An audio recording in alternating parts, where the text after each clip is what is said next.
Hey everybody, it's your friendly neighborhood doc here, and here is my haul for this week.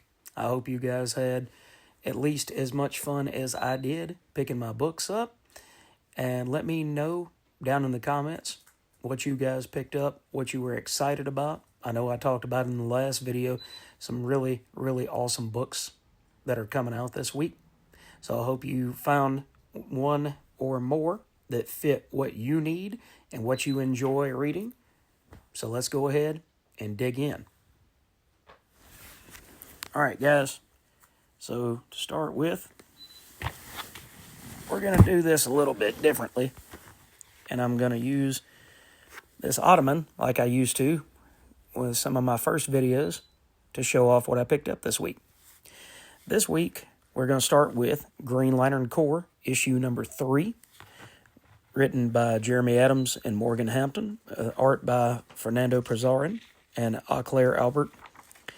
And we pick up with Atrocitus and what's left of the Red Lantern Corps attacking John Stewart and one of the Hawk women from Thanagar. And he's upset because he feels like the Green Lantern Corps were the ones that came and attacked the Red Lanterns, destroying their battery and causing them to slowly suffer and die out.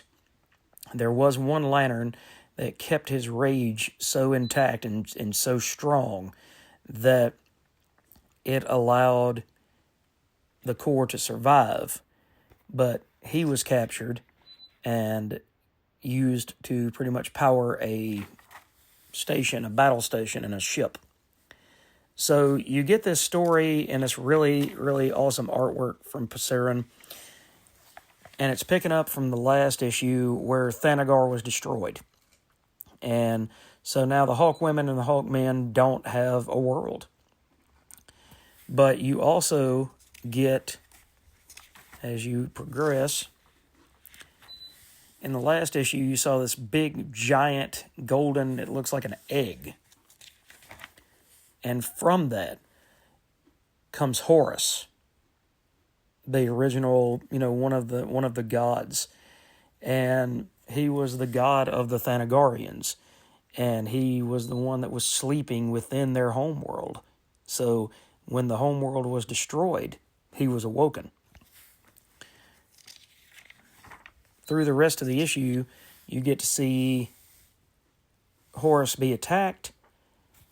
Then the Green Lantern, John Stewart, tries to step in, but instead, just like in one of the old Swamp Thing issues, it's not action that saves the day, but instead it's the fact that one of the Hawk women attacks Horus and is able to talk him down and say, we are not the ones that woke you. We are not the ones that brought you out of your slumber that you were supposed to stay in for quite some time. Instead, we are your children, and we are your greatest creation, and we no longer have a world to return to. So Horus, instead of maintaining his rage and his anger towards being attacked in what he felt was an unjust situation, instead he moves and turns towards the woman and says, I'll find you a new world, and I will let you know when this new world is prepared and ready for my children to come and have their own place to call home once again. So the first 2 issues of this, I had said that it felt like Jeremy Adams was kind of watching over this story and Morgan Hampton was doing a lot of the writing because it didn't feel as natural as the actual Green Lantern book does each and every month. And that's one that only Jeremy Adams is writing. But this one actually felt like Jeremy Adams had taken a more controlling hand and had actually written most of this issue. So it felt more natural and it felt more exciting. And it was awesome to see that splash page of Horus come out of what was left of the planet. It was really something to see. So if you guys haven't been reading Green Lantern Corps because you think it's just kind of a throwaway book, which it was back in the day, this is an integral part of what this overall arcing story is. And I really think that you should go back and pick up the first 3 issues. And if you don't like it, then just stick with the regular GL title. Jeremy Adams is knocking that out of the park every single month, in and out. But if you like what you see in that book and you want to add to it, then I think this one is going to be right up your alley. All right, next up, we have some more Jeremy Adams goodness with Aquaman issue 4. And this one is written by Jeremy Adams with art by John Timms. We get the continuation of Arthur being captured. And he doesn't really learn other than who his captor is, a guy named Dagon, who is supposed to be the god of the blue. Now, you've got different elemental parliaments in the DC universe. You've got the green, which Swamp Thing controls with the Parliament of Trees. You've got the blue. You've got the red. You've got the rot. You even have the gray. So it's all of these different things that work together to make the world just continue on as it is. And Dagon is the Lord of the Blue. So he has captured Arthur because he feels as though Arthur and Atlantis can add something to the blue. Well, Arthur gets a really, really awesome weapon in this particular issue, and once he gets free, then he's able to use that weapon. And it is practically a trident sword. Actually, it's called Thalassa, the Trilance Saber. So you get this giant gold saber that looks like a trident. And it augments his own powers. And Aquaman back in the 70s was always the brunt of a lot of jokes with the Justice League, because they said, hey, what can Aquaman do?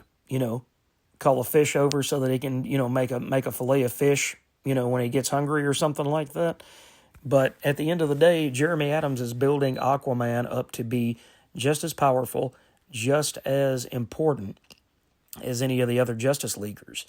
And you get that a little bit in Kingdom Come when Mark Waid wrote him, and Batman went down to talk to Arthur Curry, and he wanted to bring the Justice League back together.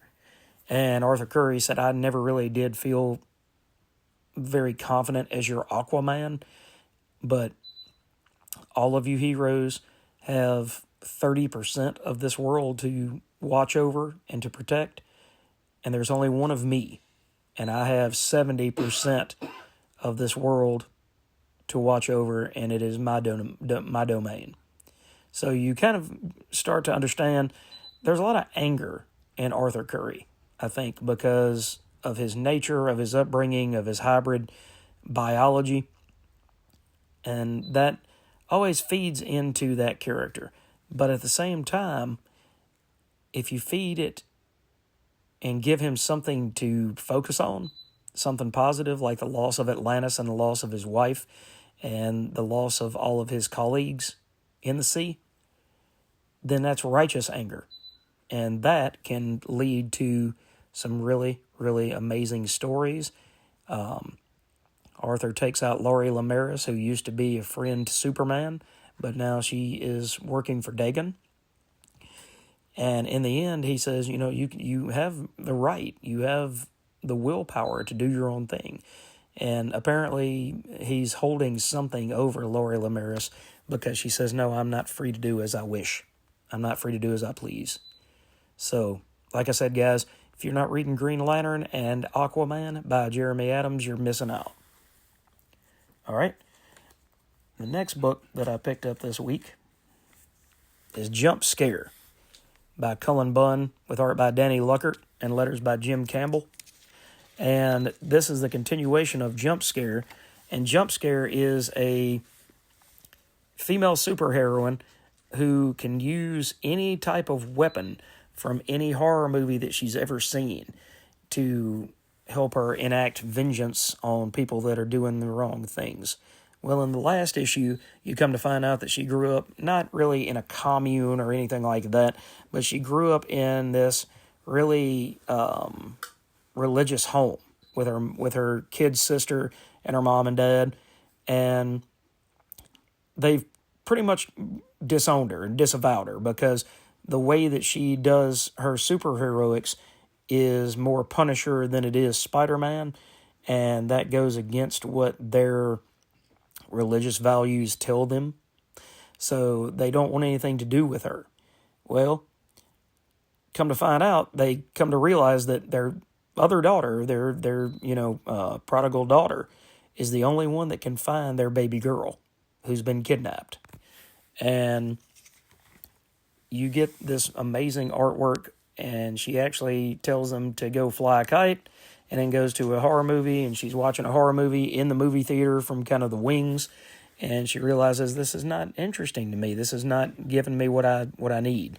So she decides to go outside, and when she does, she sees a couple of thugs holding up a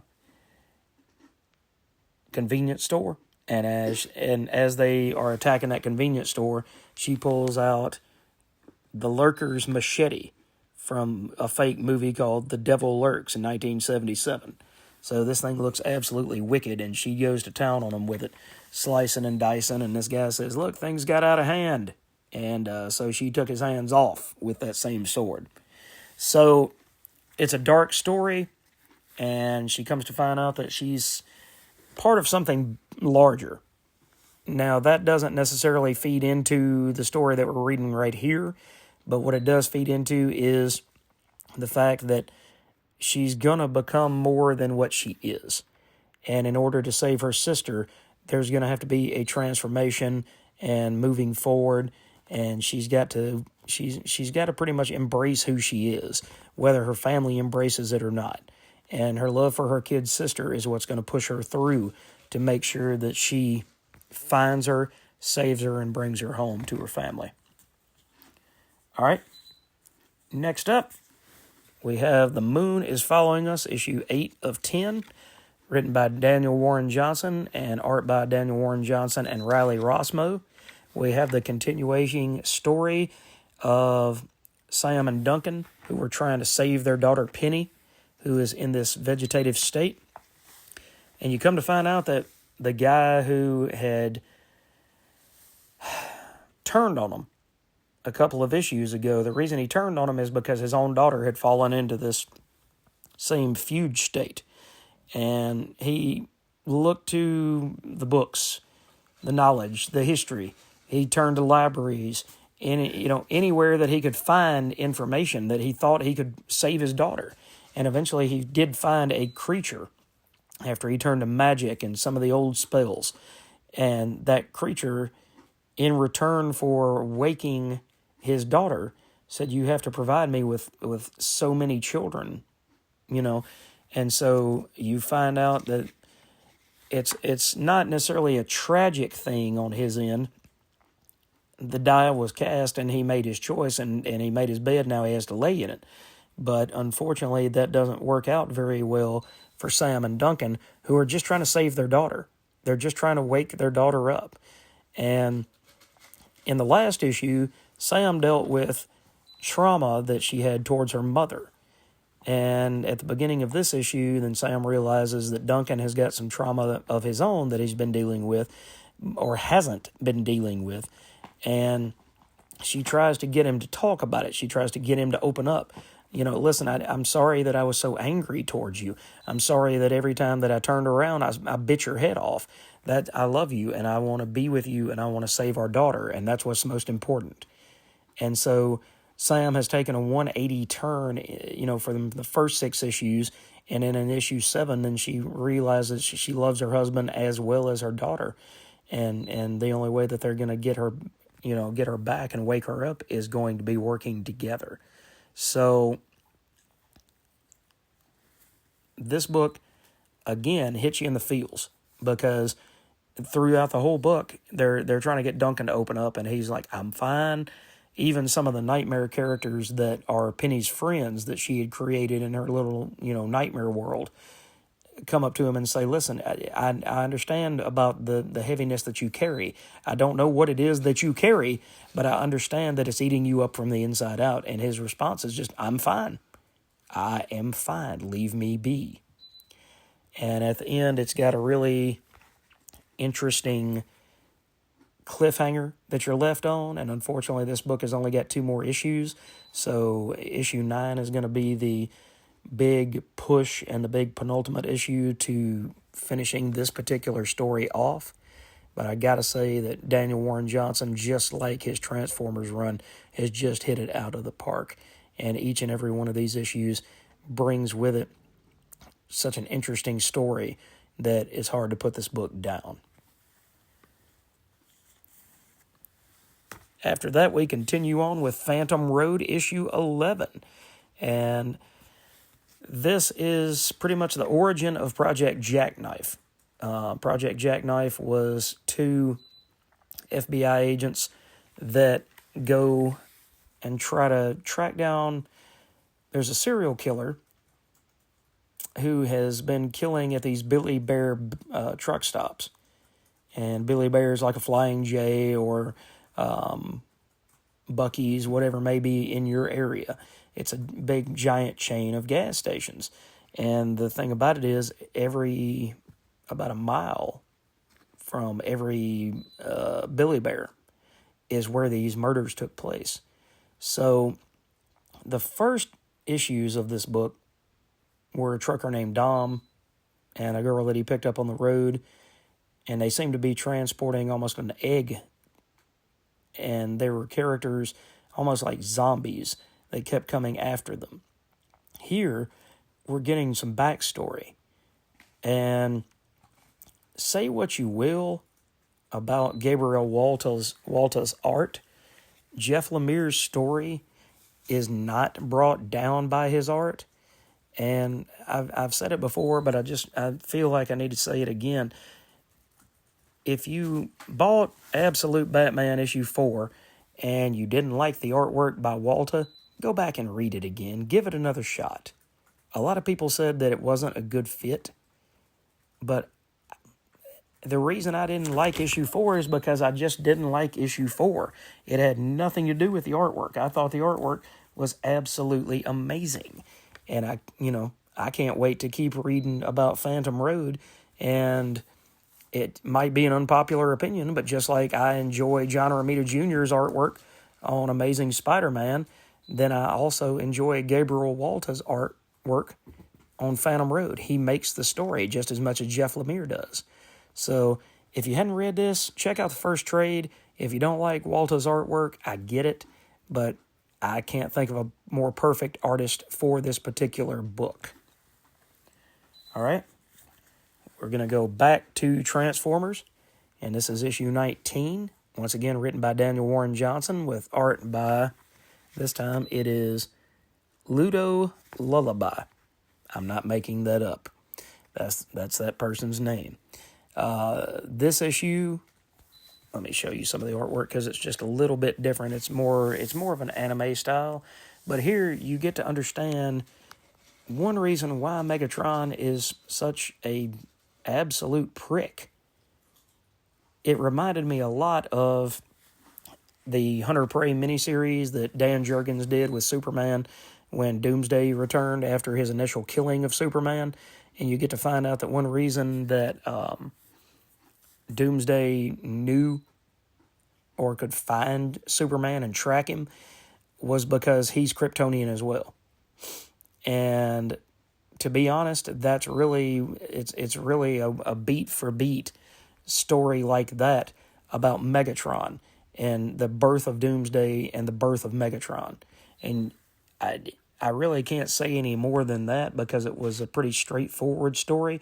Not that that's a bad thing, but it absolutely gives you pause and gives you resonance to exactly why Megatron is so angry and he is the way that he is, because he faced these trials over and over and over and over again until he became the despot that he became. And really, it's kind of like when that Transformers 1 cartoon came out last year. You get an idea that he could have turned back, he could have joined Orion Pax, and he could have been the second greatest good guy on the planet of Cybertron. But instead, he chose the path that he chose because he couldn't let go of the hurt. He couldn't let go of the fact that people had hurt him and brought him to this place mentally. And with that, he chose to go down the path of evil and the path of darkness. And so that makes him an excellent foil against Optimus Prime, who is in the G1 continuity everything with light and hope and a beacon of those things. So, unfortunately, this is the first of the last 6 issues that Daniel Warren Johnson is going to be writing on the title. I really don't know who they have lined up to take on this title after he leaves, but I've got to say, just like every other book that he's ever done, it really hits home emotionally. And, if you didn't grow up with the G1 characters, it may not hit as heavily, but for people of a certain age, these are our characters. And we absolutely love where they're coming from and their motivations, both good and bad. And Daniel Warren Johnson and company hit it on the head again this month. All right, guys, I've got one here that I'm not going to really say much about. It's going to be for the initial assessment video, which comes later. It's called Vatican City, and it's issue 1 by Mark Millar, and the art is by Per Berg. And this is pretty much the tall and the short of it is that vampires have taken over the world, and there are a bunch of people holed up in Vatican City. The vampires can't get to them because they can't cross holy ground, but the people only have a limited amount of food and a limited amount of time.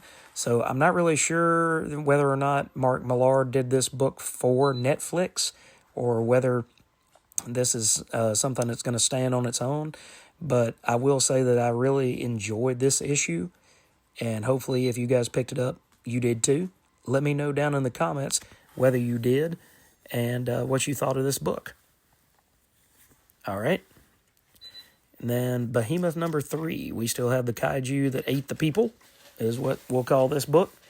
And they end up finding a ship that's inside this kaiju. It's almost like a battleship. This thing is huge.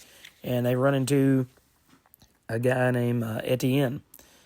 And he says, "This is my ship, come aboard and we'll be safe in here, or at least as safe as we can be."